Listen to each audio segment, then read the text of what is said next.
الرجيم بسم الله الرحمن الرحيم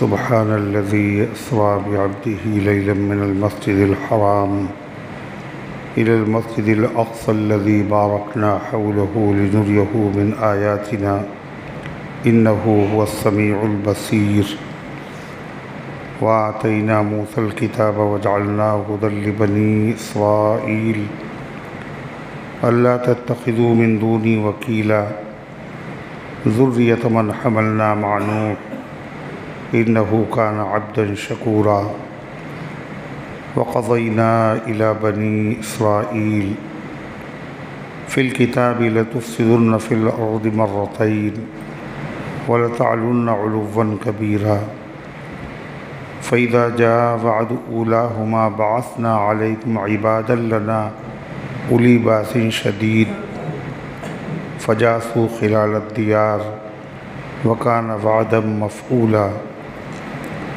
ثم رددنا لكم الكرة عليهم وأمددناكم بأموال وبنين وجعلناكم أكثر نفيرا إن أحسنتم أحسنتم لأنفسكم وإن أسأتم فلها فإذا جاء وعد الآخرة ليسوءوا وجوهكم وليدخلوا المسجد كما دخلوه أول مرة وليتبروا ما علوا تتبيرا عسى ربكم أن يرحمكم وإن عدتم عدنا وجعلنا جهنم للكافرين حصيرا إن هذا القرآن يهدي للتي هي أقوم ويبشر المؤمنين الذين يعملون الصالحات أن لهم أجرا كبيرا وأن الذين لا يؤمنون بالآخرة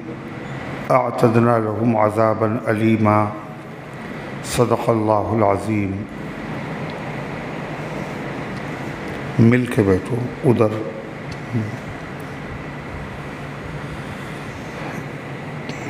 محترم حضرات، سامعین کرام، حاضرین مسجد، عزیزوں اور بزرگوں اور باوقار ماؤں اور بہنوں، یہ قرآن مقدس کے 15ویں پارے کی سورہ اسراء اور سورہ بنی اسرائیل کی پاکیزہ، نورانی، مبارک، باعظمت، مطہر آیتیں ہیں.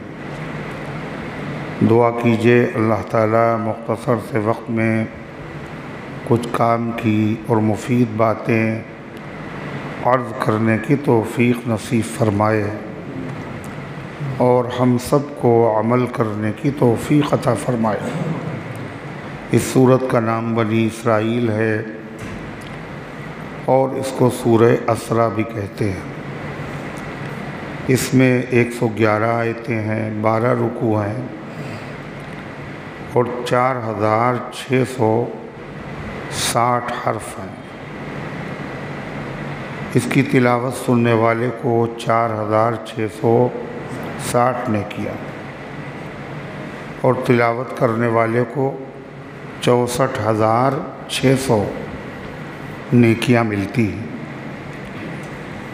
معنی اگر سیکھے تو ثواب میں اضافہ ہوتا ہے،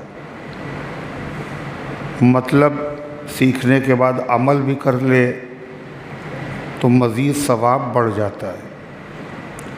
اللہ تعالی ہم سب کو قرآن سیکھنے، سننے، پڑھنے، سمجھنے اور عمل کرنے کی توفیق عطا فرمائے. اللہ تعالیٰ نے پہلے کی ایک آیت میں واقعہ معراج کو بیان فرمایا، جس کی تفصیل پچھلے درس میں بیان کی گئی، جو ایک عظیم الشان واقعہ ہے اور نبی پاک صلی اللہ علیہ وسلم کا بہت بڑا اعزاز، منصب، مقام، مرتبہ اور امتیاز ہے. اللہ تعالیٰ نے فرمایا سبحان الذی، پاک ہے وہ اللہ جو اپنے بندے کو رات میں لے گیا، رات کے مختصر سے حصے میں مسجد حرام سے مسجد اقصی تک، الذی بارکنا حولہ، جس کے ارد گرد ہم نے برکتیں دے رکھی ہیں۔ اس سفر کا مقصد کیا تھا؟ لنریہ من آیاتنا، تاکہ اپنے محبوب کو دکھائیں اپنی قدرت کی نشانیاں۔ انہ هو السمیع البصیر، واقعی اللہ سننے والا اور دیکھنے والا ہے۔ اس نے اپنے محبوب کی مناجات سنی اور ان کے احوال سے واقف تھا وہ، اس لیے اس نے ان کو سب سے اونچا مقام، مرتبہ اور اعزاز عطا فرمایا۔ چونکہ یہ سفر مسجد حرام سے مسجد اقصی تک ہوا اور مسجد اقصی کے پرانے متولی کون تھے؟ بنی اسرائیل۔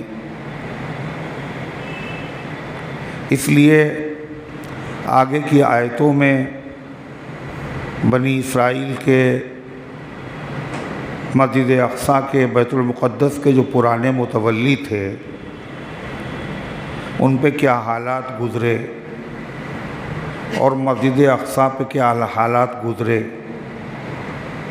مسلمانوں کی عبرت کے لیے آگے سنایا جا رہا ہے، اور بنی اسرائیل کی نصیحت کے لیے، بنی اسرائیل کے لیے نصیحت ہے اور مسلمانوں کے لیے عبرت ہے۔ یہ سفر حرم سے شروع ہوا اور مسجد اقصی ملک شام میں ہے۔ اس سفر سے اس بات کی طرف بھی اشارہ ہے کہ آخری نبی کی امت دونوں قبلوں کی متولی بنے گی، بیت اللہ کی بھی اور بیت المقدس کی بھی۔ اور پرانے متولی، ان کے لیے خیریت اسی میں ہے کہ وہ آخری نبی کا اتباع کر لے۔ اگر آخری نبی کا اتباع کر لیں گے تو وہ اس کے متولی رہیں گے، اور اگر آخری نبی کی انہوں نے اتباع نہیں کی، مخالفت کی، تو مسجد اقصی کے متولی ہونے سے محروم کر دیے جائیں گے، اور یہ سعادت آخری نبی کے ماننے والے، آخری نبی کے غلاموں کے حق میں لکھ دی جائے گی۔ یہ بھی اشارہ تھا۔ تو اللہ تعالیٰ نے فرمایا وَآتَيْنَا مُوسَى الْكِتَابَ، جیسے ہم نے آخری پیغمبر کو معراج کا شرف بخشا اور ان کو ہم نے عظیم الشان کتاب قرآن عطا فرمائی، آپ سے پہلے ہم نے رسالت کا اعزاز موسیٰ علیہ السلام کو دیا تھا، اور ان کو بھی ایک عظیم الشان کتاب دی تھی۔ کیا نام تھا اس کا؟ توریت۔ وَآتَيْنَا مُوسَى الْكِتَابَ، اور ہم نے موسیٰ علیہ السلام کو کتاب عطا کی۔ وَجَعَلْنَاهُ هُدًى لِبَنِي إِسْرَائِيلَ، اور ہم نے اس کتاب کو ہدایت کا ذریعہ بنایا صرف بنی اسرائیل کے لیے۔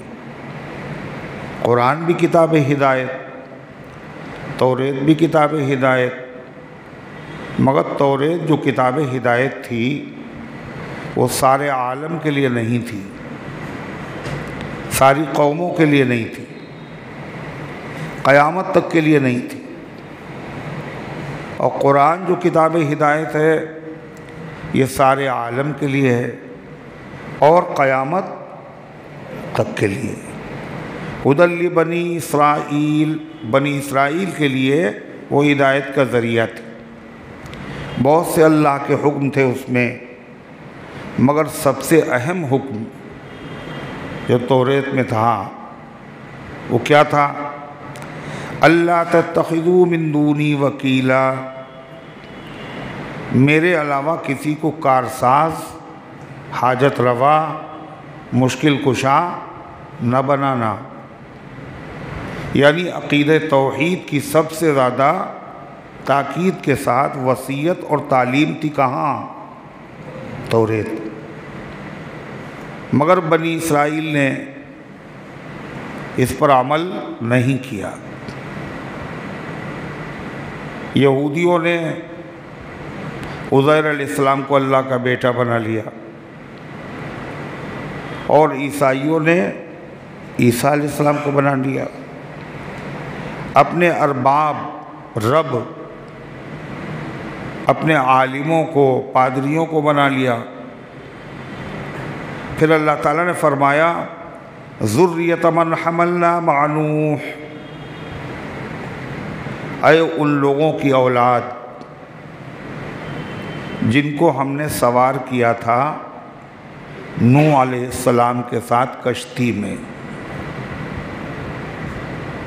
اے ان لوگوں کی اولاد جن لوگوں کو ہم نے سوار کیا تھا نوح علیہ السلام کے ساتھ کشتی میں، اور ان کو عذاب سے بچا لیا تھا۔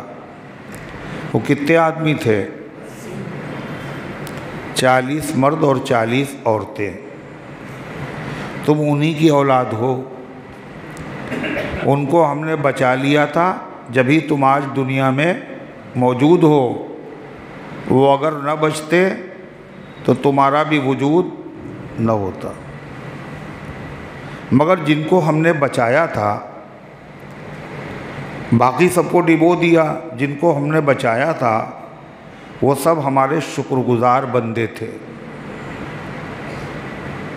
شکر گزار بندے تھے۔ لہذا تم بھی اگر اللہ کے عذاب سے بچنا چاہتے ہو تو اللہ کے شکر گزار بندے بن جاؤ، اپنے ان باپ دادا کے طریقے پر چلو جن کو اتنے بڑے عذاب سے اللہ تعالیٰ نے شکر کی وجہ سے بچا لیا۔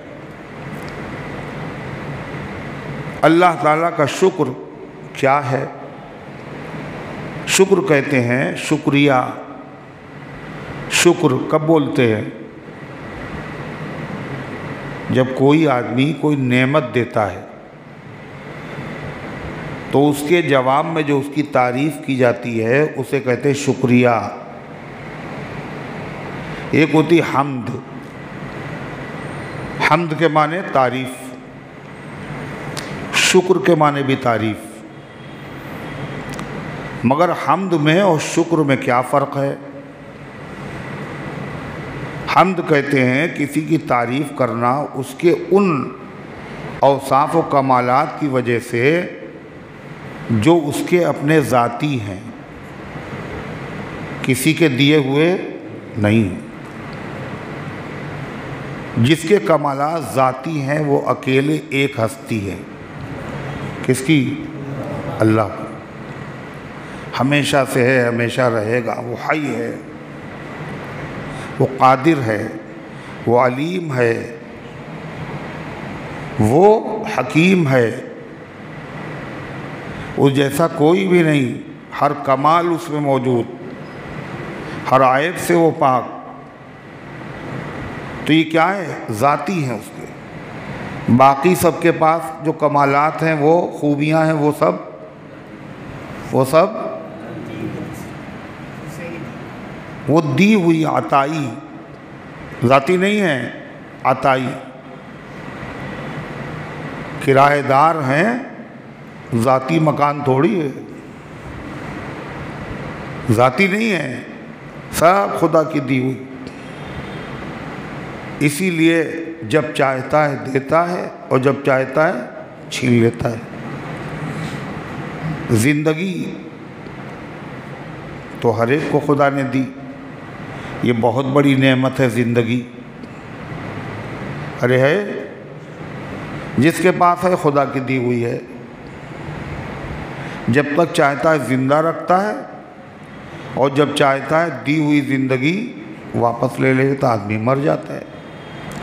یہ ایک ایسی حقیقت اور سچائی ہے جو سب کو سامنے ہے۔ لوگ روز مرتے ہیں،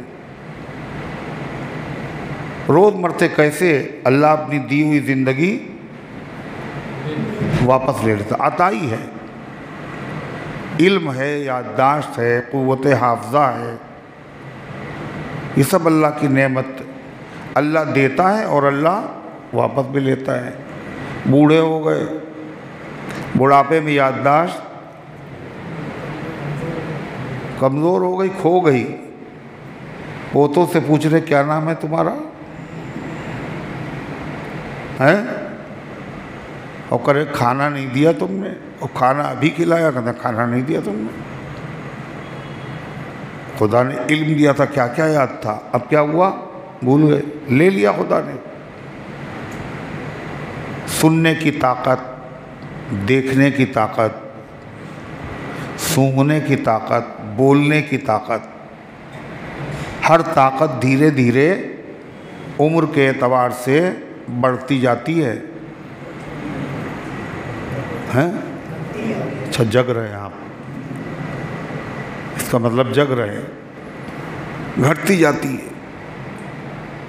جس اللہ نے دی تھی وہ دھیرے دھیرے واپس لے رہا ہے، ایک دم سے نہیں۔ ایک دم سے لے لے تو اندھیرا گھپ، دھیرے دھیرے واپس لے رہا ہے، اور ساتھ ساتھ اشارہ بھی کر رہا ہے کہ یہ واپسی ہو رہی سامان کی، تمہاری بھی واپسی قریب ہے۔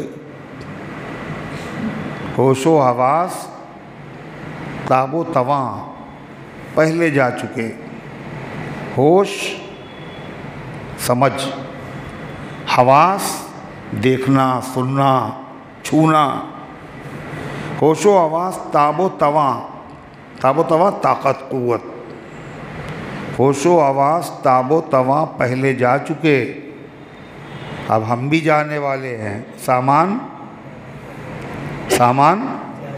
جا چکا، پہلے سامان گیا، پھر ہم بھی چلے جائیں گے۔ اس لیے زیادہ دنیا میں دل نہ لگاؤ، آخرت کی تیاری کرو۔ تو جس کے جو کمالات ذاتی ہوتے ہیں اس کی جو تعریف کی جاتی ہے اس کا نام ہے حمد، چاہے اس نے کچھ دیا ہو چاہے نہ دیا ہو، حمد ہے۔ اللہ نے دیا ہی سب کچھ ہے۔ اور شکر کہتے ہیں کسی شخص کے کچھ دینے کے بعد اس کی تعریف کرنا، کاہے سے؟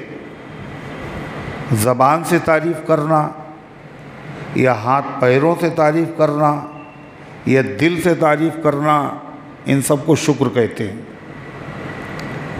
اور حمد کہتے ہیں زبان سے تعریف کرنے کو۔ بہت سے شاعروں کو آپ نے دیکھا جب وہ شعر سناتے ہیں تو لوگ ان کو کیا دیتے ہیں؟ کیا دیتے ہیں ان کو؟ داد یا کھجلی؟ کیا دیتے ہیں؟ داد۔ داد کا مطلب تعریف، کیا کہنا ہے، سبحان اللہ، کیا اچھا شعر کہا ہے۔ تو شاعر لوگوں کو جب داد دی جاتی تو کیا کہتے ہیں؟ دیکھا ہے، منہ سے کچھ نہیں بولتے، خالی اشارہ۔ یہ کیا ہے؟ شکریہ۔ آپ نے ان کو کچھ دیا، اس کے بدلے میں انہوں نے تعریف کی آپ کی۔ کیسے تعریف کر رہے ہیں وہ؟ زبان سے نہیں، اشارے سے۔ یہ دل سے تعریف، اسے شکر کہتے ہیں۔ تو اللہ تعالیٰ کہہ رہا ہے تم ان کے بندے ہو، تم ان کی اولاد ہو جن کو ہم نے کشتی میں نوح کے ساتھ سوار کیا تھا، بہت بڑی نعمت دی تھی ان کو۔ اس نعمت کا نتیجہ ہے کہ آج تم ہو، ورنہ تم ہی نہ ہوتے۔ مگر ان سب کو ہم نے نعمت کیا دی تھی؟ بھیانک طوفان سے بچا لیا تھا۔ کیوں بچایا تھا؟ وہ ہمارے شکر گزار بندے تھے۔ سب سے بڑا شکر کیا ہے؟ جس نے نعمت دی ہے اسی کے سمجھا جائے اسی نے دی، اور کہا جائے کہ اسی نے دی۔ سب سے بڑا شکر یہ، کوئی آدمی ایسا نہیں جس کے بعد نعمت نہ ہو، اور ہر دی ہوئی نعمت اللہ کی ہے، تو سمجھو بھی یہ اللہ نے دی، کہو بھی یہ اللہ نے دی، یہ شکر ہے۔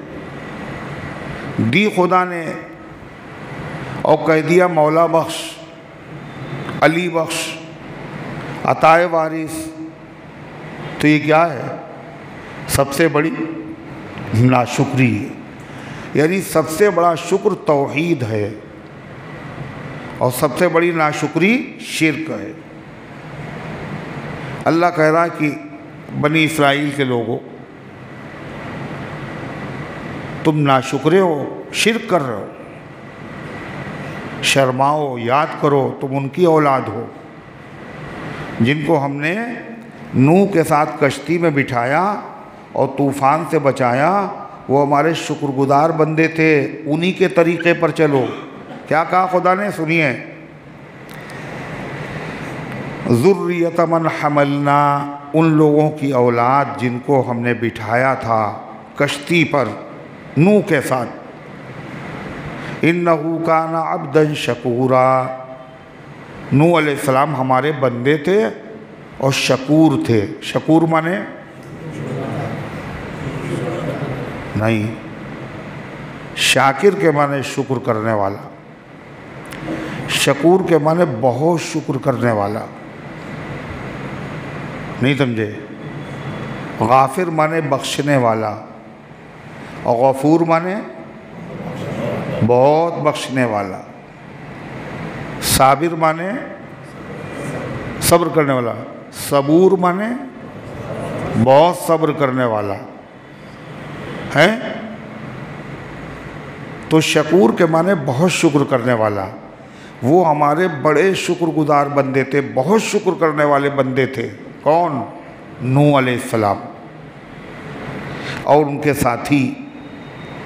نوح علیہ السلام کے بارے میں آتا ہے، جب کھاتے، جب پیتے، جب کپڑے پہنتے، الحمدللہ الحمدللہ الحمدللہ، ہر وقت شکر کیا کرتے تھے۔ تو بنی اسرائیل کو اللہ تعالیٰ نے کیا کہا؟ ہم نے موسیٰ کو توریت دی تھی، اور ہم نے اس کو بنی اسرائیل کی ہدایت کا ذریعہ بنایا تھا، اور سب سے اہم تعلیم اس کی کیا تھی؟ میرے علاوہ کسی کو اپنا حاجت روا کام بنانے والا مت سمجھو، شرک نہ کرو۔ اور دیکھو تم تو ان کی اولاد میں ہو جن کو ہم نے نوح کے ساتھ کشتی میں بٹھایا تھا، عذاب سے نجات دی تھی۔ کیوں؟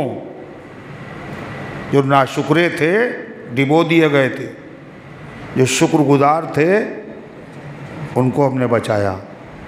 کیا تھے وہ؟ سب توحید والے تھے، نوح علیہ السلام کے امتی تھے، مقتدی تھے۔ انہ کان عبدا شکورا، اور وہ بڑے شکر کرنے والے بندے تھے۔ وَقَضَيْنَا إِلَىٰ بَنِي إِسْرَائِيلَ فِي الْكِتَابِ، اور اللہ یہ بھی کہہ رہا ہے ان بنی اسرائیل سے جو نبی کے زمانے میں تھے، ان سے کہہ رہا ہے، اور ہم نے بنی اسرائیل کو بتا دیا تھا کتاب میں، یعنی بطور پیشین گوئی کے بتا دیا تھا۔ کتاب سے مراد توریت ہو یا کوئی آسمانی دوسری کتاب ہو، بنی اسرائیل کو ہم نے اندھیرے میں نہیں رکھا تھا، ہم نے پہلے ہی سے کتاب میں ان کو بتا دیا تھا۔ کیا بتا دیا تھا؟ لَتُفْسِدُنَّ فِي الْأَرْضِ مَرَّتَيْن، تم لوگ، یہ مسجد اقصیٰ جہاں ہے، جہاں کا سارا علاقہ مبارک ہے، ملک شام، اس مبارک زمین میں جو انبیاء کی سرزمین، انبیاء کا مسکن، انبیاء کا مدفن ہے، اس سرزمین میں تم 2 مرتبہ فساد کرو گے۔ پہلے سے اس ملک شام میں تم 2 مرتبہ فساد کرو گے، یعنی اللہ کے حکموں کی مخالفت کرو گے، اللہ کے بندوں پر ظلم کرو گے 2 مرتبہ، اور دونوں مرتبہ تمہیں بھیانک سزا دی جائے گی۔ پہلے سے کہہ دیا خدا نے، جیسا خدا نے کہا تھا ویسا ہی ہوا۔ لَتُفْسِدُنَّ فِي الْأَرْضِ مَرَّتَيْنِ، تم زمین میں، اور زمین سے مراد خاص زمین ہے، کون سی؟ ملک شام۔ فساد کہیں بھی اچھا نہیں، اور مبارک زمین میں اگر فساد کیا جائے تو کیا ہوگا؟ اور برا ہے۔ اس مبارک زمین میں تم 2 مرتبہ فساد کرو۔ کیسے؟ گناہ کر کے، اللہ کی نافرمانیاں کر کے۔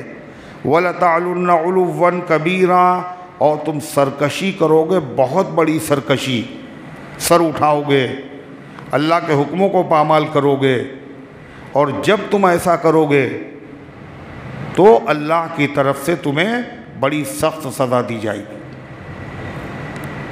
کیا کہا خدا نے؟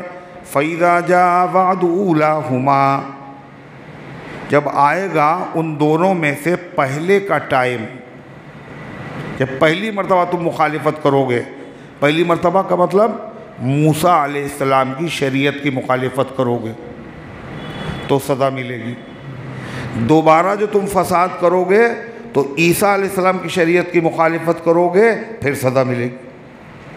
جب پہلی مرتبہ کا وقت آئے گا اور تم فساد کرو گے، بَعَثْنَا عَلَيْكُمْ عِبَادًا لَنَا، تو ہم تمہاری طرف بھیجیں گے اپنے بندے، ایسے بندے بھیجیں گے اُولی بَأْسٍ شَدِيدٍ، جو بڑے سخت لڑاکو ہوں گے، سخت جنگجو ہوں گے، بڑے سخت۔ فَجَاسُوا خِلَالَ الدِّيَارِ، اور وہ گھس جائیں گے گھروں میں، بیت المقدس میں بھی گھسیں گے، تمہارے گھروں میں گھسیں گے، لوٹ پاٹ کریں گے، قتل و غارت گری کریں گے۔ وَكَانَ وَعْدًا مَفْعُولًا، اور فساد پر سزا مل کر رہے گی، یہ اللہ کا وعدہ ہے، اور اللہ کا وعدہ تو ہو کے رہتا ہے۔ چنانچہ فساد تو کئی مرتبہ انہوں نے کیے، 6 واقعے ہیں، ان میں 2 بہت بڑے بڑے واقعے ہیں۔ علماء نے اسی کو لکھا کہ بنی اسرائیل نے زکریا علیہ السلام کو قتل کیا، حضرت ارمیہ ایک پیغمبر تھے، انہیں قید کر دیا، اور شریعت موسوی کی مخالفت کی، اللہ کے حکموں کی کھلی ہوئی بغاوت، اللہ کا حق پامال، بندوں کا حق پامال۔ اس سے بڑی بات کیا ہوگی؟ جو نبی آئے ہدایت کے لیے، اسی کو قتل کر دیا جائے۔ یہ واقعہ عیسیٰ علیہ السلام کی پیدائش سے 587 سال پہلے کا ہے۔ جب انہوں نے یہ حرکت کی تو اللہ نے ان پر ایک قوم کو مسلط کیا، ایک بادشاہ تھا، اس کا نام تھا بخت نصر۔ بخت نصر، پوری دنیا پہ اس کی حکومت، 700 سال اس نے حکومت کی۔ وہی یہودیوں پر چڑھ دوڑا اور قتل عام کیا، ہزاروں کو گرفتار کیا۔ کیا کیا بھائی؟ اور قتل کیا، گھروں میں گھسا، لوٹا، اور بیت المقدس میں جو سونا تھا، چاندی تھا، ہیرے جواہرات تھے، وہ سب 1000 اور 1070 گاڑیوں پر، 1,70,000 گاڑیوں پر بھر کے لے گیا، سونا چاندی ہیرے جواہرات، اور ان کو قید بھی اس نے کیا، گرفتار بھی اس نے کیا، بڑی سخت سزا دی ان کو۔ 100 سال تک یہ ان کی قید میں رہے، اور بڑے ذلیل ہوئے، بڑے رسوا ہوئے۔ پھر انہوں نے توبہ کی اللہ سے، اور توبہ کرنے کے بعد اللہ کی اطاعت شروع کی، تو اللہ نے ان کی مدد کے لیے ایک بادشاہ کو کھڑا کیا۔ وہ ایران کا بادشاہ تھا اس نے بخت نصر سے لڑائی کی اور اس کو اس نے قید کر لیا، اور اس کے بعد پورے علاقے پہ کنٹرول کیا اور ان کے لوگوں کو رہا کر دیا، گرفتار تھے، اور مال و اسباب سب ان کو واپس کر دیے۔ یہ کاہے کا نتیجہ تھا؟ فساد ہوا تو سزا ملی، توبہ کر لی، اطاعت کر لی تو کیا ہوا؟ چھینا ہوا، ملک ملا، دولت ملی، گرفتار جو لوگ تھے وہ بھی رہا ہوئے، عزت ملی۔ کیا پتہ چلا؟ نعمتیں چھینی جاتی ہیں گناہوں سے، بدعملی سے، اور اللہ کی رحمتیں برستی ہیں کس سے؟ توبہ سے اور نیک اعمال سے۔ اس کے بعد قرآن کہتا ہے ثم رددنا لکم الکرۃ علیہم، پھر ہم تمہیں پھر سے غالب کر دیں گے۔ ایک مرتبہ فساد کرو گے، سخت سزا دینے کے لیے ہم ظالم مسلط کریں گے، توبہ کرو گے پھر سے ہم تمہیں غلبہ دے دیں گے۔ وَأَمْدَدْنَاكُمْ بِأَمْوَالٍ وَبَنِينَ، اور ہم تمہاری مدد کریں گے مال کے ذریعے سے، چھینا ہوا مال واپس، جو اولاد گرفتار ہے اولاد واپس۔ وَجَعَلْنَاكُمْ أَكْثَرَ نَفِيرًا، اور تمہارا لشکر بھی بڑا کر دیں گے، پہلے چھوٹا تھا اب اس میں اور ترقی ہو جائے۔ پھر خدا نے کہا اور سنو، ہمارا قانون اگر تم سیدھے رہے تو اس کا فائدہ دوسروں کو ہوگا، تمہیں کو ہوگا، اور اگر تم نے فساد کیا، پاجی پن کیا، تو اس کا نقصان بھی تمہیں کو ہوگا۔ جو کسی پہ ظلم کرتا ہے وہ سمجھتا ہم نے اس پہ ظلم کیا، اس پہ نہیں کر رہا ہے، وہ اپنے اوپر ظلم کر رہا ہے، اپنا نقصان کر رہا ہے، اس کو نظر نہیں آ رہا ہے۔ کیا کہا خدا نے؟ ان احسنتم احسنتم لانفسکم، اگر تم نے اچھا کیا تو تم نے اپنے فائدے کے لیے کیا۔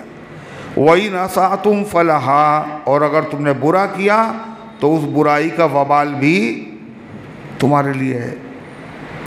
یہ خاص بنی اسرائیل کے لیے نہیں تھا، یہ مسلمانوں کو کیوں سنایا جا رہا ہے؟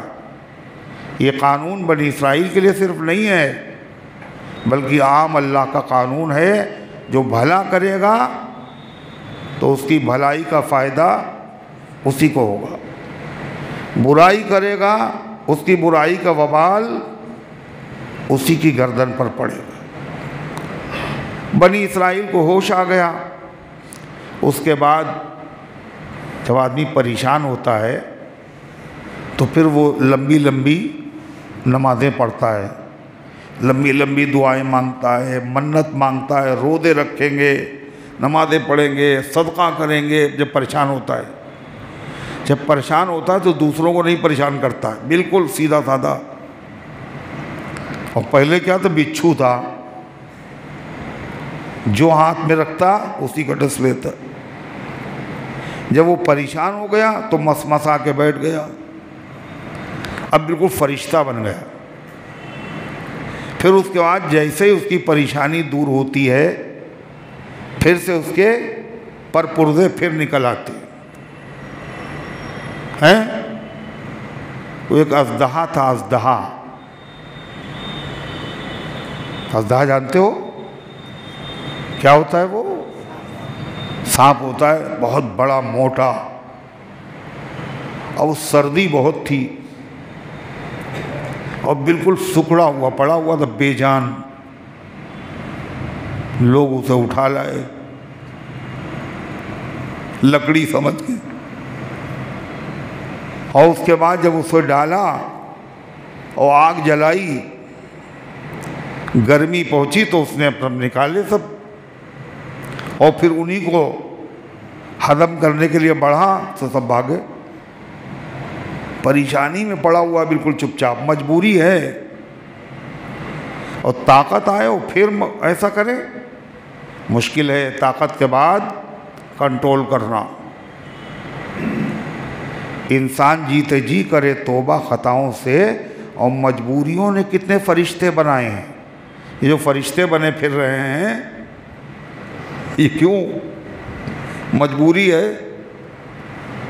جہاں طاقت آئی، قوت آئی، دولت آئی، اقتدار آیا، دیکھ لو وہ کر رہے ہیں جو درندے نہیں کرتے،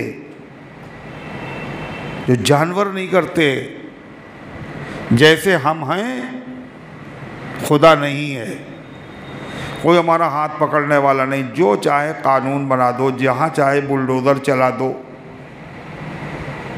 جو جی چاہے کرو، یہ اسی کا نتیجہ۔ اللہ تعالیٰ نے فرمایا مگر کوئی یہ نہ سمجھے کہ آدمی آزاد ہے جو جی چاہے کرے، کوئی اس کی گردن جھکانے والا نہیں، یہ کوئی یہ نہ سمجھے۔ بڑے بڑے سرکش اور ظالم اور جابروں کی گردن ہم نے توڑ کے رکھ دی ہے۔ نمونے قدرت کے موجود ہیں دنیا میں۔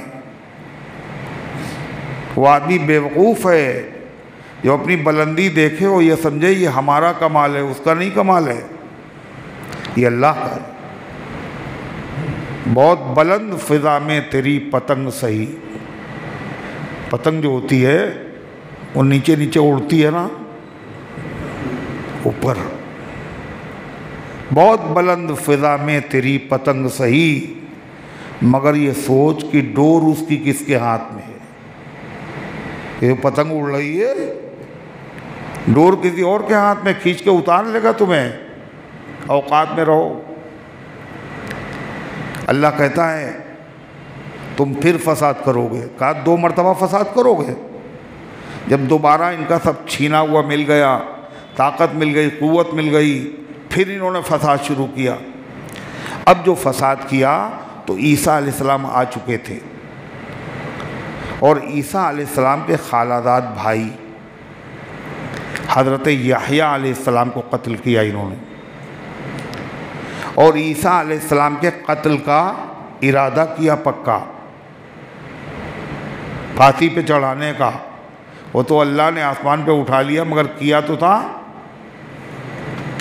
اس کے بعد ان لوگوں نے زمین میں بہت ادھم مچایا، تو اللہ تعالیٰ نے پھر نکیل ڈالنے کے لیے روم کے بادشاہ کو ان پر مسلط کیا۔ اس کا نام تھا تیتوس۔ وہ بھی کوئی اچھا آدمی نہیں تھا، مگر اللہ کا قانون ہے ایک ظالم کا سر کچلنے کے لیے دوسرے ظالم کو مسلط کر دیا۔ وَكَذَلِكَ نُوَلِّي بَعْضَ الظَّالِمِينَ بَعْضًا، اسی طرح بعض ظالموں پر بعض ظالموں کو ہم مسلط کر دیتے۔ اللہ فرماتا ہے فَإِذَا جَاءَ وَعْدُ الْآخِرَةِ، اور جب آخری وعدہ آئے گا، آخری جو ہم نے میعاد بتائی پیشین گوئی کی 2 مرتبہ فساد کرو گے، جب دوسری مرتبہ تم فساد کرو گے تو کیا ہوگا؟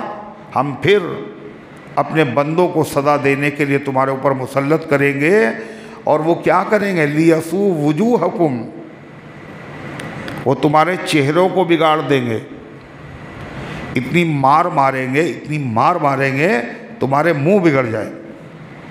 وَلْيَدْخُلُوا الْمَسْجِدَ كَمَا دَخَلُوهُ أَوَّلَ مَرَّةٍ، اور مسجد میں بھی گھس جائیں گے۔ کون سی مسجد؟ مسجد اقصیٰ، جہاں 1,24,000 نبیوں کی اللہ کے نبی نے امامت کی، اس مسجد میں داخل ہوں گے، اس کی توہین کریں گے۔ اس کی توہین سے کیا ہوگا؟ تمہاری توہین ہوگی، تم متولی ہو نا۔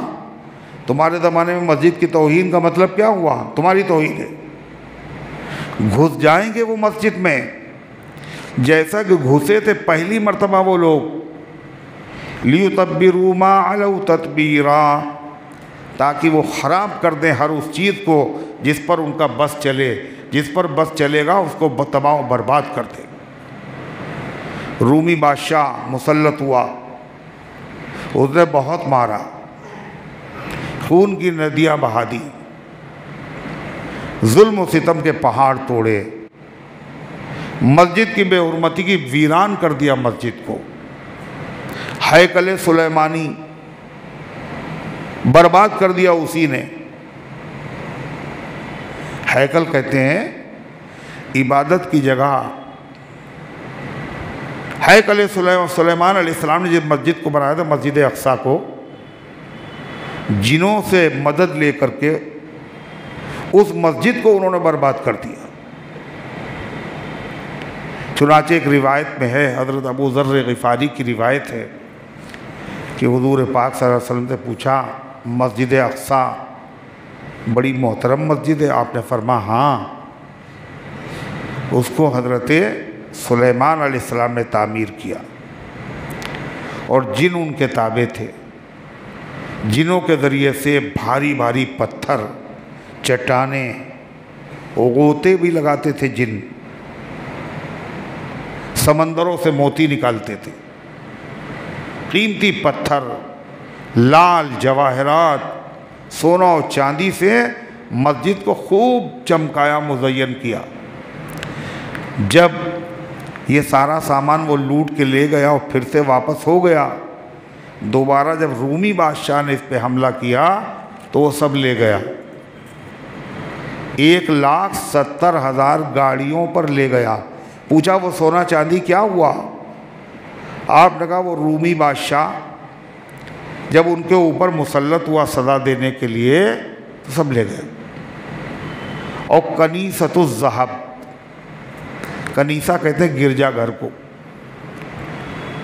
ذہب کہتے ہیں سونے کو، سونے کا گرجا گھر، وہاں لے گیا ہے وہ۔ جب امام مہدی آئیں گے ملک شام میں، عیسیٰ علیہ السلام آئیں گے، امام مہدی آئیں گے، تو وہاں سے وہ 1,70,000 کشتیوں پر سب سامان لے کر کے آئیں گے، یہ آپ نے فرمایا۔ قرآن میں اسی کا ذکر ہے، کیا وہ لوگ داخل ہو جائیں گے مسجد میں اول مرہ، پہلی مرتبہ، اور وہ برباد کر دیں گے ما علو تتبیرہ، جس پر ان کا قابو چلے گا، بالکل برباد۔ قرآن نے کہا، پیشین گوئی کی تھی توریت میں یا آسمانی کتاب میں، اور جیسا کہا تھا ویسے ہی ہوا۔ اللہ نے کہا پھر تیسرا دور آئے گا، وہ آخری پیغمبر جناب محمد رسول اللہ صلی اللہ علیہ وسلم کا ہوگا۔ اس زمانے میں اگر تم سدھر گئے تو اللہ تعالیٰ کی بے انتہا تمہارے اوپر مہربانی ہوگی، اور اگر تم نے آخری نبی کی شریعت کی بھی مخالفت کی تو سمجھ لو ہم پھر سزا تمہیں پھر دلوائیں گے۔ چنانچہ یہودیوں نے کیا کیا، آخری نبی سب سے کہتے رہے، اور اس کے بعد مدینے میں آ کے مکان بنا لیے، آخری نبی یہیں آئیں گے، ان کے ساتھ چلیں گے۔ جب مدینے حضور آئے تو سارے یہودیوں نے جاننے اور پہچاننے کے بعد بھی کلمہ پڑھنے سے صرف انکار نہیں کیا، آپ نے معاہدے کیے ان سے، انہوں نے غداریاں کی، قتل کے منصوبے بنائے، زہر دیا، جادو کیا نہیں کیا؟ نتیجہ کیا ہوا؟ اللہ نے پھر سزا دی۔ کیا سزا دی؟ بنو قریظہ تو قتل کر دیے گئے، بنو نذیر جو تھے وہ جلا وطن کر دیے گئے، مسجد اقصیٰ ویران پڑی ہوئی تھی، یہودیوں کے قبضے میں تھی، فاروق اعظم نے اس کو فتح کیا، مگر انہوں نے جو ویران مسجد تھی اس کو پھر سے آباد کیا۔ یہودیوں کو جو قبلے کی جگہ ہے وہاں عیسائیوں نے غلادت ڈالی تھی، گندگی پھینکا کرتے تھے، حضرت عمر نے اپنی چادر میں بھر کے اسے صاف کیا۔ وہ تو مسجد کی جگہ ہے، اللہ اسی کا ذکر کر رہا ہے۔ کیا فرمایا؟ عسیٰ ربکم ان یرحمکم، اور مجھے تمہارا رب کو امید ہے. جب اللہ کو امید ہے اس کا مطلب ہمیں امید ہے تو ہو سکتا نہ ہو، مگر اللہ کی امید کا مطلب کیا؟ اس کا ہونا وعدہ. عسیٰ ربکم، امید ہے تمہارا رب، ان یرحمکم، تمہارے اوپر رحم فرمائے اگر تم نے آخری نبی کا کلمہ پڑھ لیا، اتباع کر لی تو تم نبی کے امتی بن جاؤ گے. اور آخری نبی کی امتی مسجد اقصیٰ کی متولی ہے، تم متولی رہو گے. اور اگر وَإِنْ عُدْتُمْ، اور اگر تم نے پھر وہی حرکت کی، شریعت کی مخالفت، شریعت موسوی کی مخالفت تو سزا ملی، شریعت عیسوی کی مخالفت تو سزا ملی، شریعت محمدی کی مخالفت اگر تم کرو گے عدنا، تو ہم بھی پھر سے سزا دیں گے. اللہ تعالیٰ نے قرآن میں یہ قاعدہ بتایا اور کہا یہ تو سزا دنیا میں ہے. وَجَعَلْنَا جَهَنَّمَ الْكَافِرِينَ حَصِيرًا، اور ہم نے جہنم کو بنایا ہے کافروں کے لیے قید خانہ. سوال یہ ہے یہ قرآن میں اس کا ذکر کیوں ہے؟ 2 مرتبہ فساد کرو گے سزا ملے گی، اور تمہارا قبلہ بھی تم سے چھین لیا جائے گا. اب متولی اس کے کون ہیں؟ مسلمان بنے. مگر آج بھی یہ قبلہ اول خطرے میں، یہودی گھس رہے ہیں وہاں، اور یہودی دندنا رہے ہیں، ظلم زیادتی کر رہے ہیں، بے حرمتی کر رہے ہیں، بے ادبی کر رہے ہیں. یہودیوں کی تعداد تھوڑی سی، مسلمان ملکوں کی تعداد زیادہ، اسلحے بھی زیادہ، افراد بھی زیادہ، طاقت بھی زیادہ، اور ساری دنیا دیکھ رہی ہے کیا طوفان برپا ہے. یہ واقعہ قرآن میں اللہ نے کیوں سنایا کہ یہ جو بیت المقدس کا معاملہ، ایک ہے قبلے کا معاملہ، ایک بیت المقدس کا معاملہ. قبلے کا معاملہ کیا ہے کہ خانہ کعبہ بھی قبلہ، بیت المقدس بھی قبلہ، مگر خانہ کعبہ کو جو بھی برباد کرنے کی کوشش کرے گا تو اللہ اس کو برباد کر دے گا. مگر بیت المقدس وہ قبلہ ہے جس کو لوگ اس سے پہلے بھی برباد کر چکے، 2 مرتبہ برباد کر چکے، ہے یہ بھی قبلہ. اس کے بارے میں اللہ کا قانون نہیں. اللہ کا قانون کیا ہے اس کے بارے میں؟ اگر تم صحیح راستے پر رہو گے تو یہ قبلہ تمہارے قبضے میں رہے گا. اگر تم بدعملی کرو گے جیسے یہودیوں نے کی، 2 مرتبہ چھینا گیا، تم مسلمان ہونے کے بعد بدعملی کرو گے، شریعت کی خلاف ورزی کرو گے، دوسری قوموں کی نقالی کرو گے، تو کیا ہوگا؟ تم سے بھی یہ چھین لیا جائے گا. مسلمانوں کی آنکھ کھولنے کے لیے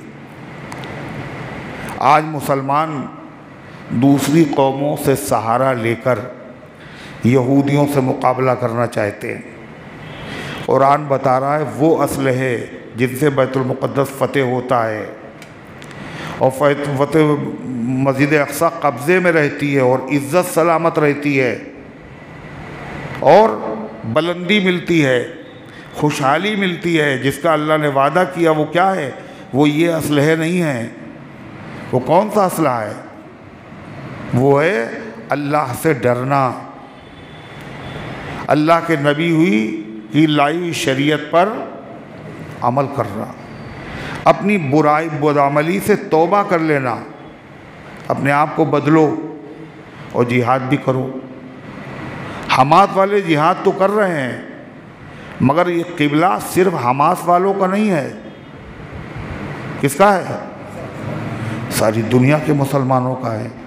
مگر مسلمان اپنے آپ کو بدلنے کے لیے آج بھی تیار نہیں.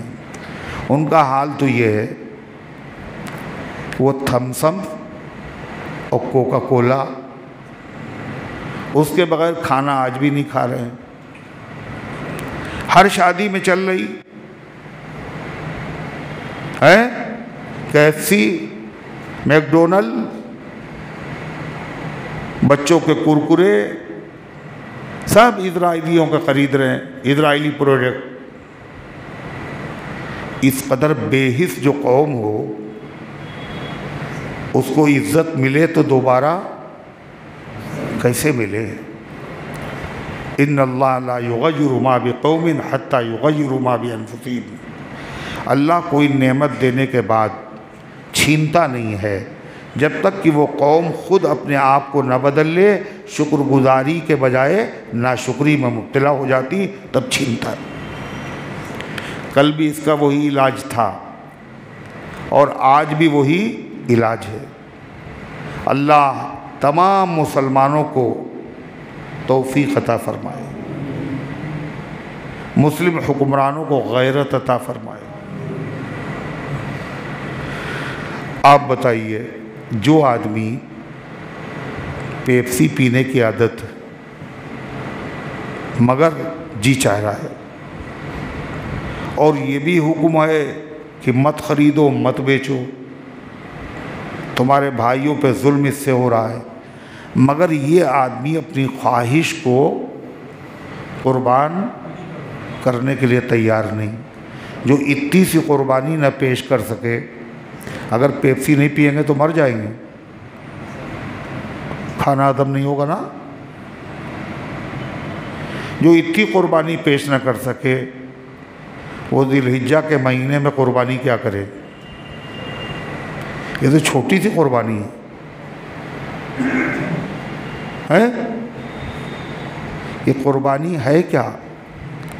یہی پیغام ہے، اللہ جو کہہ دے وہ کرنا ہے، جی چاہے نہ چاہے۔ سگی اولاد کو ذبح کرنا کس کا جی چاہے گا؟ حکم الہی تھا، ابراہیم علیہ السلام نے چھری چلا دی۔ یہ ہر سال یہ سبق کیوں دہرایا جا رہا ہے؟ مال کی قربانی تم سے کہی گئی، تم نے دے دی، اگر ضرورت پڑے گی تو جان کی قربانی بھی تم دو گے، اور دینے والے دیتے۔ اللہ تبارک و تعالی ہمیں قربانی کا فلسفہ سمجھنے کی توفیق عطا فرمائے۔ اللہ تعالی نے فرمایا تھا، ہم نے بنی اسرائیل کو جو کتاب دی تھی وہ کون سی تھی؟ کاہے کے لیے دی تھی؟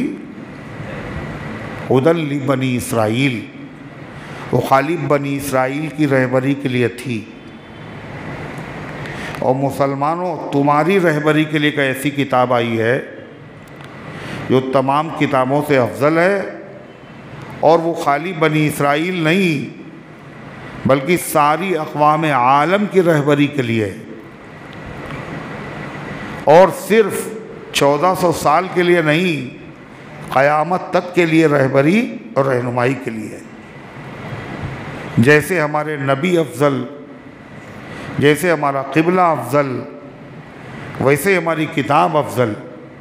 اللہ قرآن کے بارے میں فرماتا ہے، إِنَّ هَذَا الْقُرْآنَ يَهْدِي لِلَّتِي هِيَ أَقْوَمُ، یہ بے شک یہ قرآن راستہ بتاتا ہے۔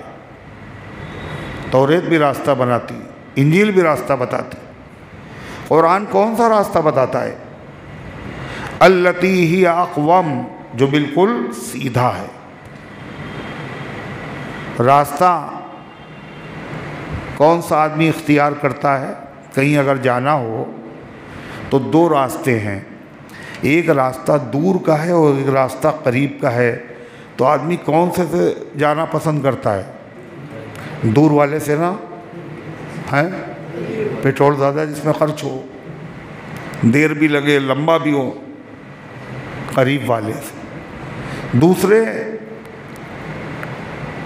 راستہ تو ہے مگر ایک راستے پر منزل تک پہنچنے کا کوئی یقینی وعدہ نہیں ہے، بھٹک بھی سکتے ہیں آپ۔ اور ایک راستہ ایسا ہے جو سیدھا منزل پہ پہنچاتا، نہ ادھر گھومنا نہ ادھر گھومنا، بھٹکنے کا کوئی اندیشہ نہیں۔ تو کون سا راستہ پسند کرے گا آدمی رات میں جس میں بھٹک جائیں؟ ہے سیدھا راستہ، منزل پہ پہنچنا یقین۔ دو راستے، ایک راستہ ہے وہ بہترین روڈ بنا ہوا شاندار،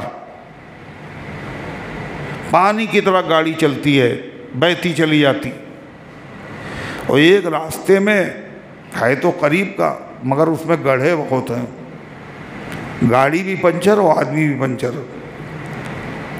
تو کون سا اختیار کرے گا راستہ؟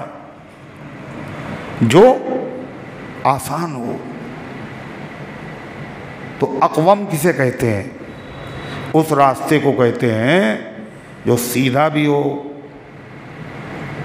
اور منزل کے قریب بھی ہو اور منزل تک پہنچانے والا بھی۔ یہ راستہ اگر چاہیے دنیا کو تو راستہ کون سا ہے؟ جو قرآن بتاتا ہے۔ قرآن خالی نماز پڑھنے کا طریقہ بتاتا ہے نا، باقی اور تو کچھ نہیں بتاتا۔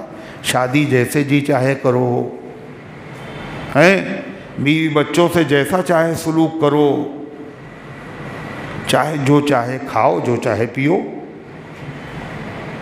ہیں زندہ رہو تو کیسے رہو اور مر جاؤ تو مرنے والے کے ساتھ کیسے سلوک کرو، نماز پڑھو تو کیسے پڑھو، وضو کیسے کرو، کھڑے کیسے ہو،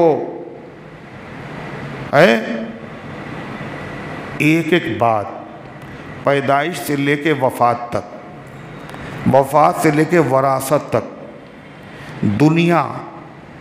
دنیا نہیں، دنیا کے آگے عالم برزخ، عالم برزخ سے آگے عالم آخرت، ہر جگہ کا جو راستہ بتائے اور ہر جگہ جو رہنمائی کرے، اور ایسا راستہ بتائے جو آسان بھی ہو، جو منزل تک پہنچانے والا بھی ہو، جس پہ بھٹکنے کا اندیشہ بھی نہ ہو۔ وہ راستہ کون بتاتا ہے؟ قرآن بتاتا ہے۔ قرآن نے ایک راستہ کیا بتایا کہ جب ذی الحجہ کا چاند نکلے تو کیا کرو گے تم؟ قربانی واجب ہو یا نہ واجب ہو، مرد ہو یا عورت، نوجوان ہو یا بزرگ، شہری ہو یا دیہاتی، امیر ہو یا غریب، بیمار ہو یا صحت مند، مقیم ہو یا مسافر، سب کے لیے ایک ہی چیز، یہ موقع ایسا ہے اس میں تھوڑا سا کام کرو گے ثواب زیادہ ملے گا۔ یہ ایسے دن ہیں سال بھر پھر کبھی یہ دن نصیب نہیں ہو گئے، تو کیا کریں اس میں؟ نماز تو پڑھتے ہیں، کہ وہ تو پڑھتے ہو، اس میں کچھ اور کرو، کیا کریں؟ کہا اس میں اللہ کی کبریائی بیان کرو۔ اللہ کو پسند ہے اللہ کی کبریائی کا بیان تو کریں گے، مگر ہم تو 9 تاریخ سے کرتے ہیں، 9 سے 13 کی عصر تک۔ کہا وہ تو واجب ہے، نہیں کرو گے تو مارے جاؤ گے۔ چاند نکلنے کے بعد سے تکبیر تشریق پڑھنا واجب نہیں ہے مگر مستحب ہے۔ کیا ہے؟ مستحب۔ نماز کے بعد، نفل کے بعد دھیرے سے پڑھ لو، گھر سے نکلتے وقت، گھر میں آتے وقت، چلتے پھرتے اٹھتے بیٹھتے کیا کرو؟ اللہ اکبر لا الہ الا اللہ واللہ اکبر وللہ الحمد۔ کتنے لوگوں کا اس پہ عمل ہے؟ بولو۔ 9 تاریخ کے انتظار میں بیٹھے، 9 تاریخ ہو پھر چلائیں گے خوب کس کے۔ 9 سے پہلے سناٹا، کیوں ایسا ہے؟ اس لیے کہ معلومات نہیں، علم نہیں، اس لیے اس کے اوپر سے عمل آج ہی سے شروع کر دو۔ کئی تاریخ ہے؟ 7 ہے، تو تھوڑا سا وقت بچا ہے۔ کیا پڑھنا ہے؟ تکبیر تشریق فرمایا روزے ایک دن کا روزہ 1 سال کے روزے کے برابر، اور عرفے کا روزہ جو جمعے کے دن عرفہ ہے 2 سال کے روزوں کے برابر، 1000 روزوں کے برابر۔ ایک روزہ رکھو گے ثواب کتنا ملے گا؟ 1000 میں کئے سال ہوتے ہیں؟ 1000 دن میں کئے سال بنیں گے؟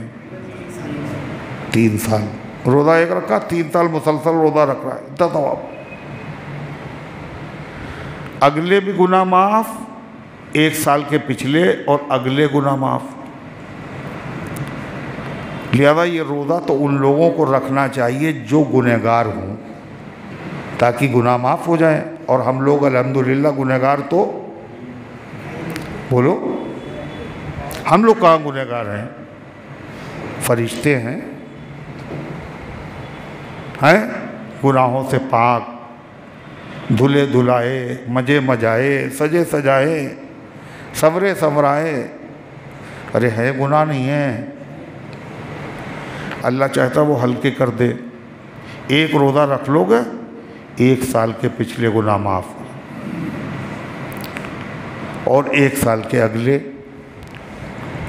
پچھلے گناہ جب معاف ہو جائیں گے تو کون کون سے معاف ہوں گے؟ کسی کو ٹوپی پہنا دی اور روزہ رکھ لیا، کسی کی جائیداد پہ قبضہ کیا اور روزہ رکھ لیں گے، پھر عرفے کا 1 سال کے معاف ہو جاتے ہیں۔ بہت سے لوگ بار بار عمرہ کرنے اسی لیے جاتے ہیں، جب کسی کو ٹوپی پہنائی کھٹ سے عمرہ کرنے چلے گئے، عمرہ بھی ہو رہا ہے اور گناہ بھی معاف ہو رہا ہے۔ سب غلط۔ اللہ اپنا حق معاف کرتا ہے، بندوں کا حق معاف نہیں کرتا۔ یہ نہیں معاف ہوگا، توبہ سے معاف ہوگا، اور خالی توبہ سے نہیں، حق ادا کرنے سے معاف ہوگا۔ اور اگلے گناہ کے معاف ہونے کا مطلب، بڑے بڑے عقل مند لوگ پڑھے ہیں نا، مطلب کچھ سے کچھ نکال لیتے ہیں۔ کل 1 سال کے اگلے گناہ معاف ہو جائیں گے، یعنی جو سال ابھی آیا نہیں، یہ چل رہا ہے 1446، کل 46 کے تو معاف ہیں، 47 کے بھی معاف۔ جب 47 آیا نہیں معاف ہو گئے تو اس کا مطلب یہ ہوا جو گناہ کا جی چاہے کرو وہ تو معافی ہو چکا۔ یہ مطلب نہیں ہے اس کا مطلب کیا ہے؟ اگلے 1 سال تک اللہ گناہ سے بچنے کی توفیق عطا فرمائے گا، اور بھروسہ کچھ نہیں، ایمان پر خاتمہ ہوگا نہیں ہوگا کچھ نہیں پتا۔ اس لیے ان مبارک دنوں میں کیا کرنا ہے؟ تکبیر پڑھنا ہے، روزہ رکھ لو، نفلی روزہ ہے، فرض واجب نہیں ہے، مگر اللہ کو پسند بہت ہے، جبھی تو اتنا ثواب ہے۔ پھر تکبیر تشریق پڑھنا ہے 9 تاریخ سے، جمعے کی فجر سے لے کر اور 13 کی عصر تک، قربانی چاہے واجب ہو یا نہ ہو، تکبیر تشریق پڑھنا واجب ہے۔ اور چوتھا عمل کیا ہے؟ قربانی۔ جس پہ واجب ہے وہ قربانی کرے، جس پہ واجب نہیں ہے وہ بھی کیا کرے؟ قربانی کرے۔ کیوں؟ اس لیے کہ حضور پاک صلی اللہ علیہ وسلم یہ وہ مبارک عمل ہے جس کا اتنا فائدہ ہے کہ اللہ کے نبی نے مدینہ آنے کے بعد کبھی ایسا نہیں ہوا کہ قربانی نہ کی ہو، ہر سال قربانی ہو۔ اور آپ کے گھر پہ شیرمال کباب روز پکتے تھے، ہے نا؟ حضور کے گھر پہ بریانی روز پکتی تھی،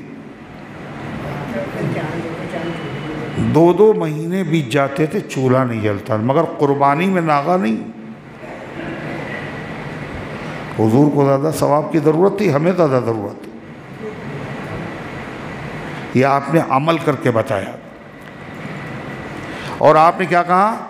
فاطمہ اشہدی اضحیتک، فاطمہ اپنی قربانی کے جانور کے پاس موجود رہو جب ذبح ہو۔ علی ذبح کریں تو کوئی مسئلہ ہی نہیں، غیر محرم کوئی ذبح کرے تو پردے سے کھڑی رہو، پہلا قطرہ گرا اللہ کے دربار میں قبول۔ اور فاطمہ زہرا رضی اللہ عنہا جو تھی یہ بہت مالدار خاتون تھی۔ کہہ رہے ہاں بتائیے،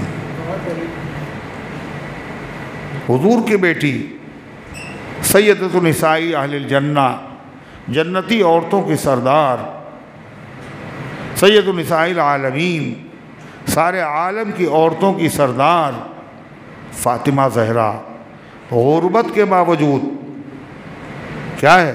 قربانی کر رہی۔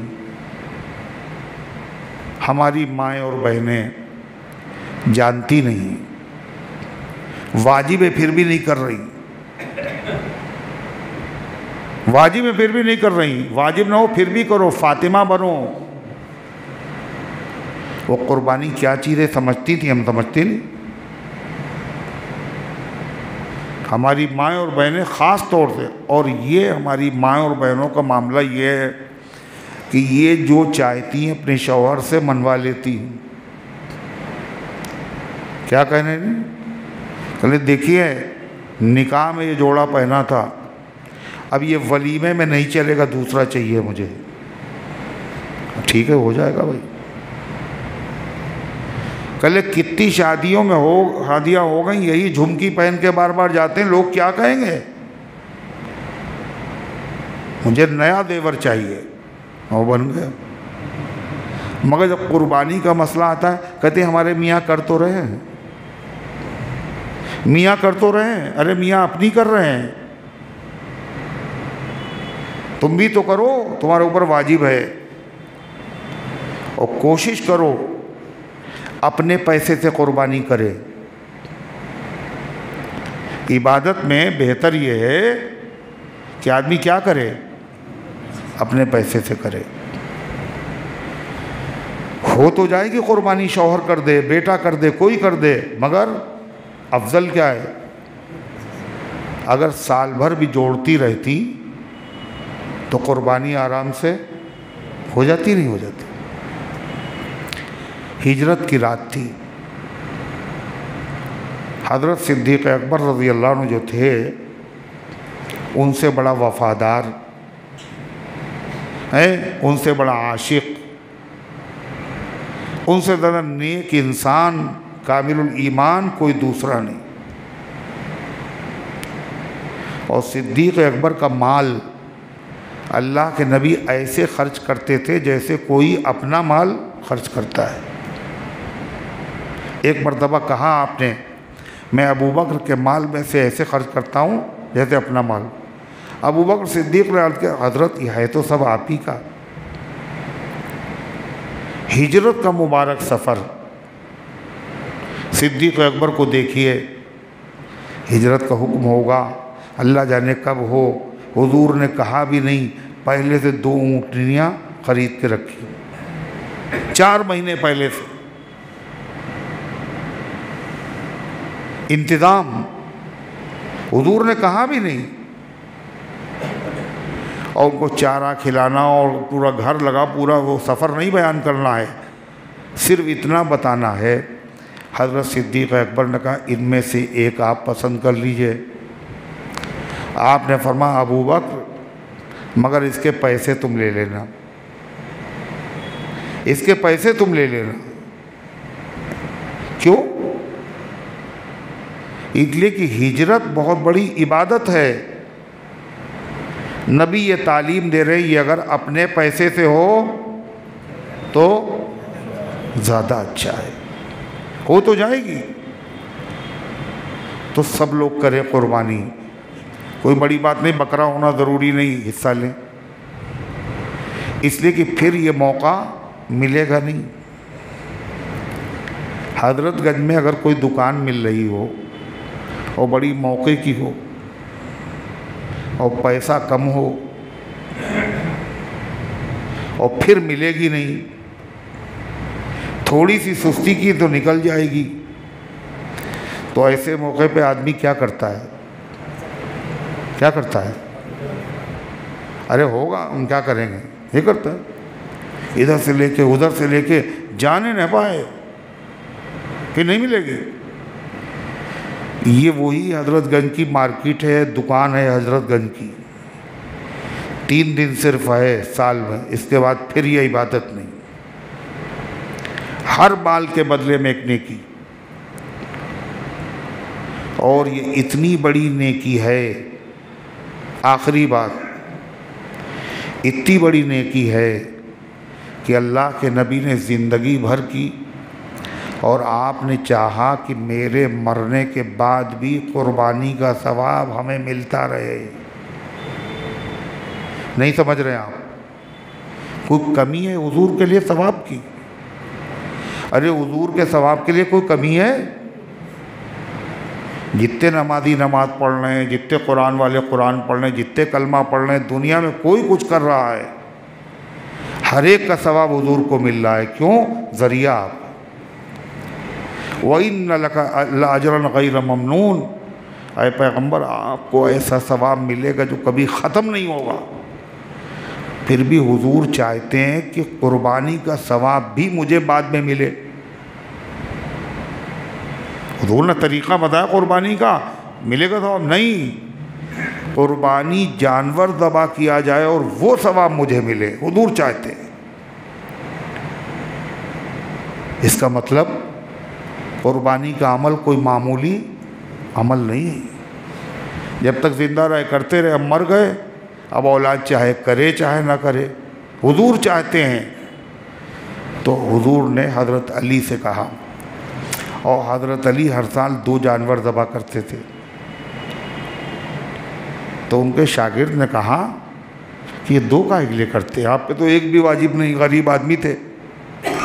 کہنے مجھ سے اللہ کے نبی نے وصیت کی ہے، جو قربانی کرنا تو میرے لیے بھی کرنا۔ حضور چاہتے ہیں یہ ثواب بعد میں ملتا رہے، اور آپ نے خود امت کو ثواب میں شریک کیا۔ ایک مسئلہ سنو، ایک قربانی تو آپ پہ واجب ہے، مگر آپ 10 قربانیاں کر رہے ہیں، تو جو پہلی آپ نے کی ہے وہ تو واجب ہے، اور جو 10 کی وہ کیا ہے؟ نفل۔ زندگی میں 1 مرتبہ حج فرض ہے، 50 حج آپ نے اور کیے، وہ کیا ہے؟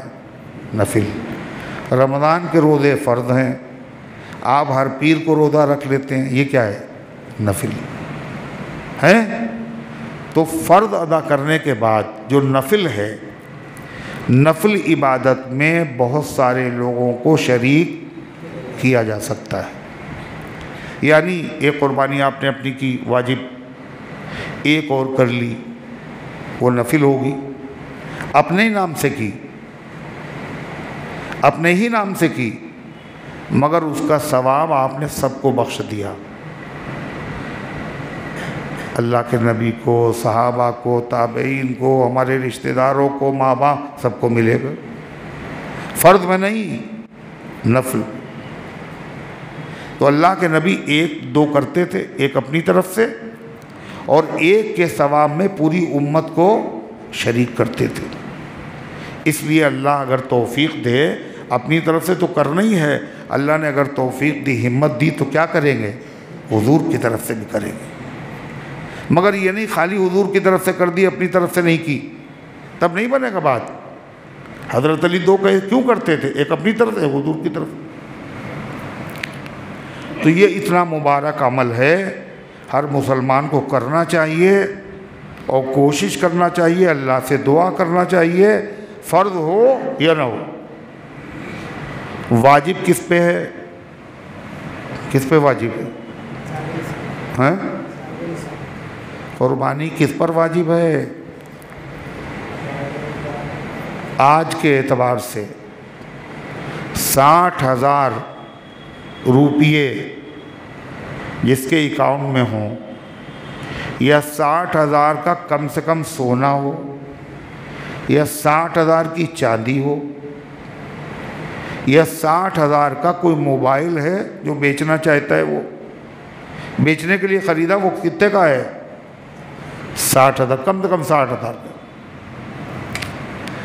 تو پورا سال گزرے یا نہ گزرے، قربانی کے زمانے میں اگر اتنا پیسہ ہے تو قربانی واجب۔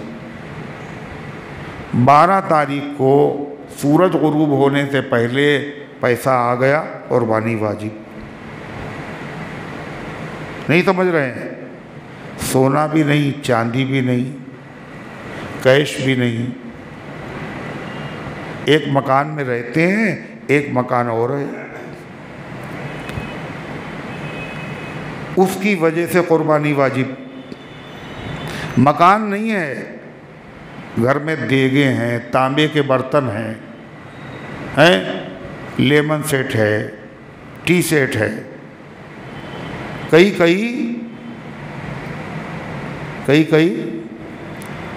گھڑیاں ہیں، کئی گاڑیاں ہیں، استعمال ایک ہی ہو رہی ہے۔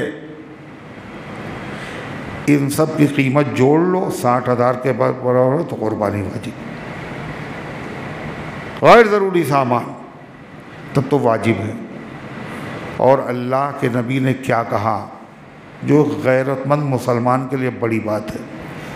حضور نے کہا جو قربانی کر سکتا ہے اور پھر بھی اگر اس نے قربانی نہ کی تو ہماری عیدگاہ کے قریب نہ ہے۔ یہ جب کہا جاتا ہے، جب آدمی کسی سے بہت خوش ہوتا ہے تو کہتا ہمارے گھر کے قریب دکھنا نہیں۔ خوش ہوتا ہے، ناراض ہوتا ہے؟ حضور ناراض ہے، اپنے لیے نہیں ناراض ہے، تمہارے لیے ناراض۔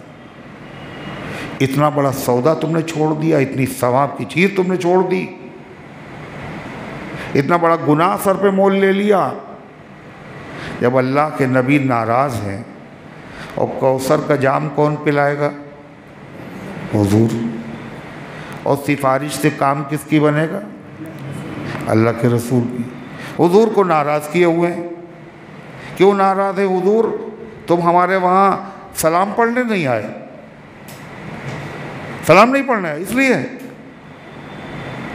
ارے کیوں ناراض ہیں؟ تم نے قربانی نہیں کی جس کا فائدہ تمہیں ملتا۔ اور جب اللہ کے نبی ناراض ہوں گے تو اللہ تعالیٰ بھی ناراض ہو جائے گا۔ سال کے 365 دنوں میں قربانی کبھی عبادت نہیں ہے، کبھی عبادت نہیں ہے، صرف 3 دن۔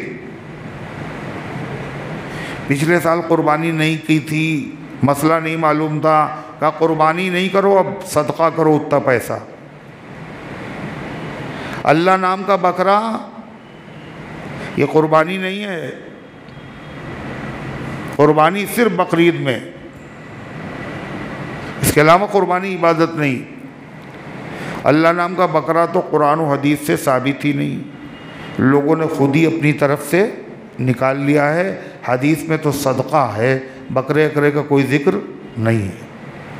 مگر کتنے لوگ ہیں جو کہتے ہیں صدقہ نہیں، سمجھ میں نہیں آتا ان کے۔ بیمار کے لیے اللہ نام کا بکرا ہی سمجھ میں آتا ہے، کیوں؟ وہ کہتے ہیں اللہ میاں کو جان کی ضرورت ہے،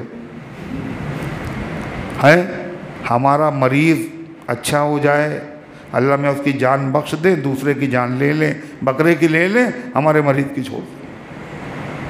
شرک ہے یہ، اللہ کی جناب میں گستاخی ہے۔ اور پڑھے لکھے لوگ، ایک صاحب تو باقاعدہ ان کا اچھا خاصا وقت لگا ہوا تھا، وہ یہ مسئلہ بتا رہے تھے، وہ اللہ نام کا بکرا کر لو، اللہ نام کا بکرا کر لو، یہ مشورہ دے رہے ہیں۔ کیوں؟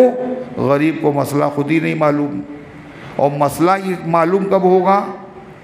منتخب احادیث میں یہ سب مسئلے لکھے ہوئے ہیں، اور فضائل اعمال میں بھی مل جائیں گے۔ اس کے علاوہ کوئی کتاب پڑھیں گے نہیں آپ، اس کے علاوہ کسی عالم کی بات سنیں گے نہیں آپ، اب وہ گھر بیٹھے معلوم ہو جائیں گے مسئلے، گھر بیٹھے معلوم ہو جائیں گے۔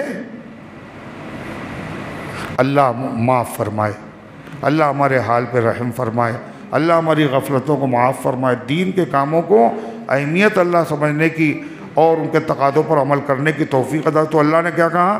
ان ھذا القرآن یہدی للتی ہی اقوم، یہ قرآن وہ ہے جو راستہ دکھاتا ہے بالکل سیدھا، منزل پہ پہنچنے والا، قریب کا راستہ، آسان راستہ، اور جس سے منزل پر پہنچنا یقینی ہے۔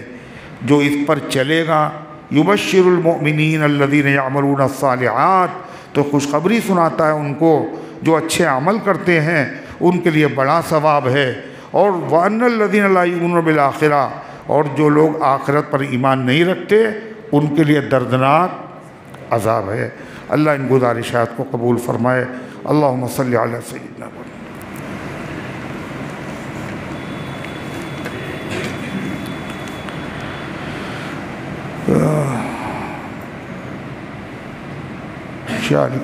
میرا گھر جلدی کیا ہو جائے، بن جائے، خالی ہو جائے، پتہ نہیں، کچھ سمجھ میں نہیں آیا۔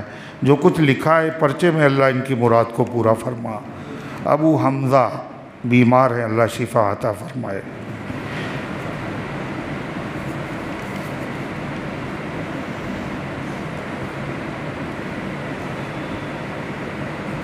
اسلم صاحب بیمار ہے، دعا کیجئے اللہ تعالیٰ ان کو شفا عطا فرمائے اور امت کے تمام بیماروں کو شفا عطا فرمائے۔ اللہم صلی علی سیدنا وعلی آل سیدنا کما تحب و ترضى عدد ما تحب و ترضى۔ اللہم انت السلام و منک السلام تبارکت یا ذا الجلال والاکرام۔ اے اللہ ہم سب کی حاضری کو اپنے رحمت سے قبول فرما، ایمان کامل عطا فرما، اعمال صالحہ کی توفیق عطا فرما، یہ درس قرآن کو قبول فرما۔ اے اللہ یہ مبارک راتیں ہیں، مبارک ایام ہیں، ان کی برکتوں سے کما حقہ فائدہ اٹھانے کی ہم سب کو توفیق عطا فرما، بیماروں کو شفا عطا فرما، حاجت مندوں کی حاجتوں کو پورا فرما، فلسطین کے مظلوم مسلمانوں کی مدد فرما، عالم اسلام میں امن و امان قائم فرما، حاجیوں کے حج کو قبول فرما، ان کی مقبول دعاؤں میں ہم سب کا حصہ قائم فرما، یہ سعادت ہم سب کو عطا فرما اور بار بار عطا فرما۔ جو دنیا سے جا چکے ان سب کو معاف فرما، ہم سب کو اسلام پر زندہ رکھ، ایمان پر موت دے، ایمان والوں کے ساتھ حشر فرما، آمین یا رب العالمین۔